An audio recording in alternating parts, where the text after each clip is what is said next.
My dear students, we will be learning today about economic model. So before going to economic model, let me ask you, what is a model? A model is nothing but an abstraction from reality or a simplified representation of the reality. And a model, we can say, we use what's it called, globe and atlas, which tells you what the earth is, right? So it is a simplified representation of the earth. So model of earth, we can look at this globe or atlas and we can learn about this world, right? About the earth.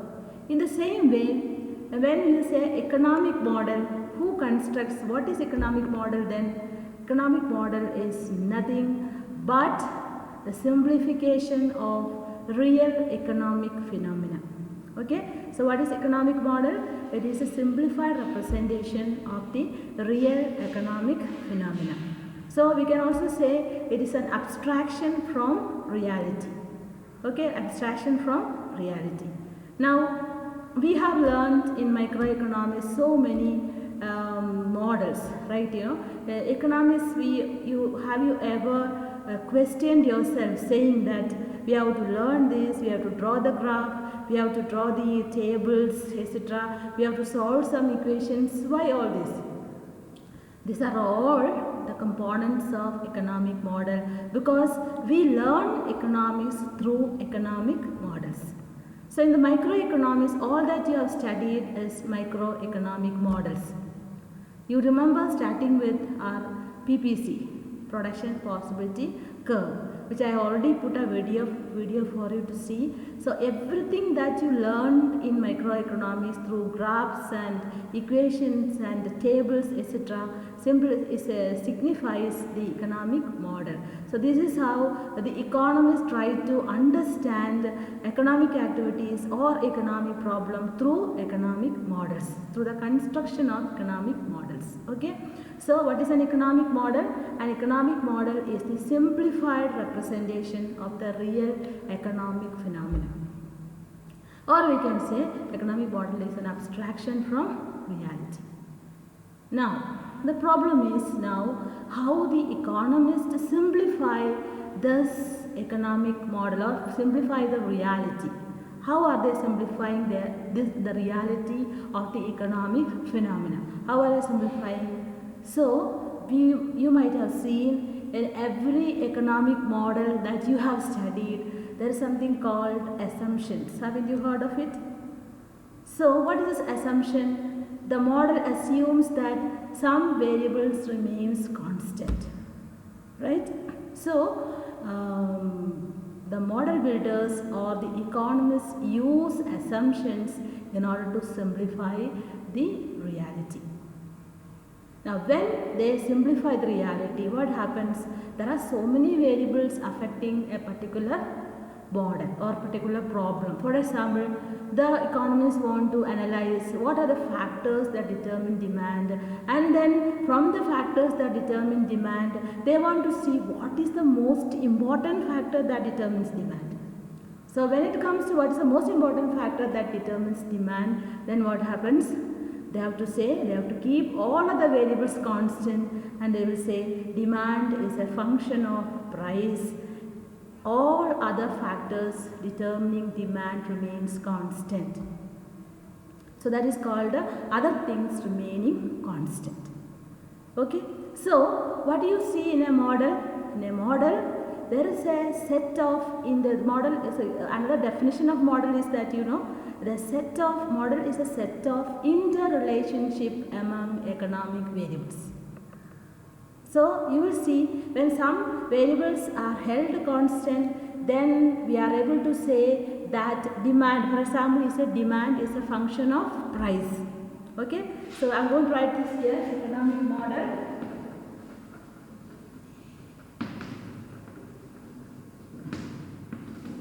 So demand and supply model.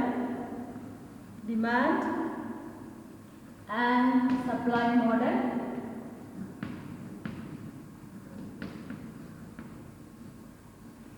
tells that demand is a function of price.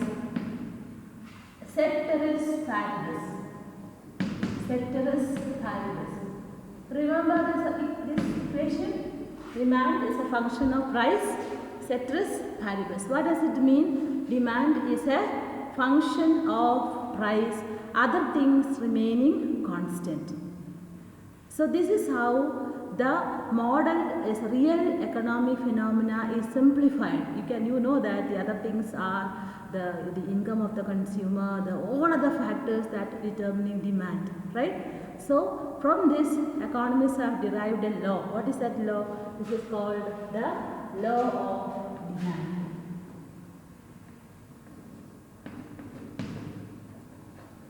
Law is an economic model, demand and supply model. The most celebrated microeconomic model is demand and supply model. Okay. Now let us see. Now I hope you understood what is a model. Now let us see some of the features of economic models. Okay. So what are some of the features of economic models?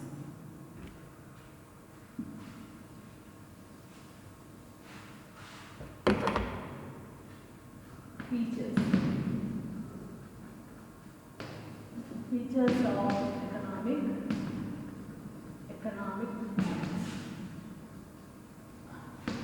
The first feature is that model has variables. A model, let us say a model. There are many models, so a model has variables. Okay, so a model has variables. There are many features, first features. Now what are those variables? Those variables are classified into many forms or types that is explained below. So we can see here model has variables. So variables are of many types. Which are they? They can be classified as endogenous and exogenous. Endogenous and exogenous, independent, you can say here, independent and dependent.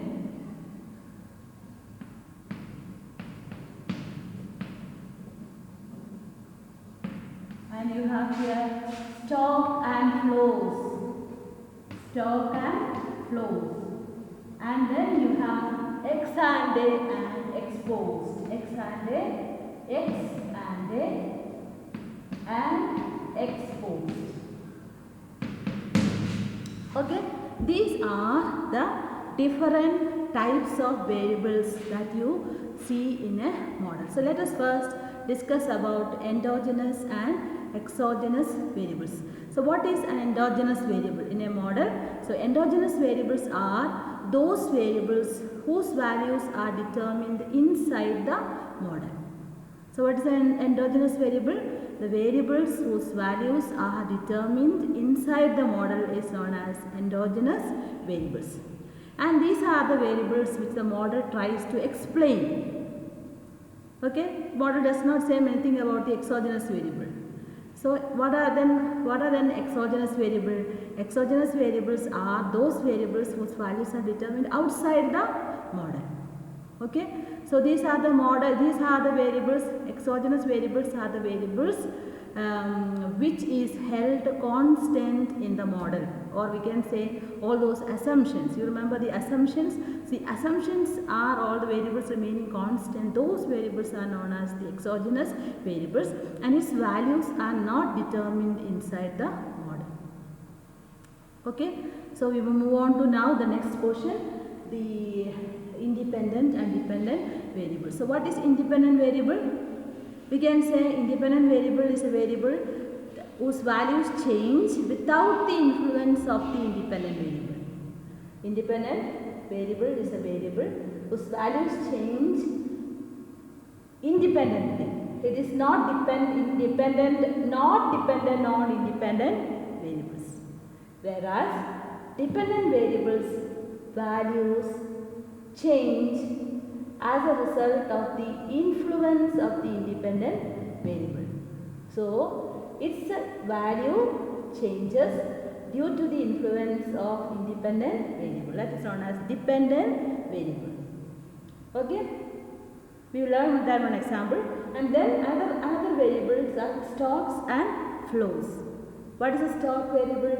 Stock, the meaning itself says that stock is a variable that is determined at a particular point of time, which means there is no time dimension for a stock variable. Whereas, or we can say the capital stock of an economy during 1999, it only says that much.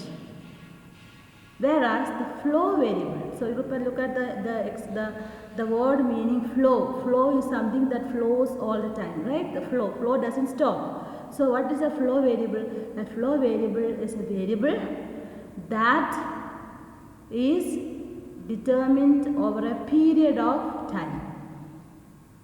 Okay, so flow has got a time dimension, whereas stock has no time dimension. So flow is a variable that varies over a period of time, or it is measured over a period of time. The most important flow variable is nothing but national income in macroeconomics. So national income, we can see income is generated at every moment, yes or no? And it is estimated quarterly, half yearly, and also yearly. Then if you say some examples, the capital itself is a stock variable. The total capital goods in the economy is a stock variable that is measured at a particular point of time. But then the investment in the economy. So if K is a stock variable, capital K is capital, and then that is investment, that is nothing but delta K addition to the total capital. That is a flow variable. So it is a flow variable. Okay, I hope you understood what is a stock variable and a flow variable. Okay, now we discuss about ex ante and ex post variable. So these terms are coined by Gunnar Myrdal. Gunnar Myrdal. You can see here these terms coined by the economist Gunnar Myrdal. Okay, that economist coined these two variables. So what is two variable? Ex ante is a variable that is known as planned variables. Okay, ex ante is planned variables, whereas ex post, so ex ante means determined beforehand. Ex post means realized variables or afterhand. So ex post is a realized variable and ex ante is the planned variables. So these are the different variables that we discuss in the economic model. Okay, I think this is enough for today's class. So we have discussed what is an economic model. What is an economic model? Economic model is a simplification of real economic phenomena. Then economists construct economic model to study the problems that is existing in the economy. Okay, and it can be also said that it's an interrelationship among variables. So economic model is a set of interrelationship among variables. Okay, or we say it is an abstraction from reality. So how the economists simplify the model? The model is by using assumptions. So now we have seen what are the features of economic model. The first feature is model has got variables, and these variables are classified into endogenous, exogenous, independent, dependent, stock, flows, okay, and ex ante and ex post variables. So next class we will deal more about the other features of the economic model. For the time being we wind up. It may not be so much tiring for you. I hope you are able to follow the class. Okay, thank you.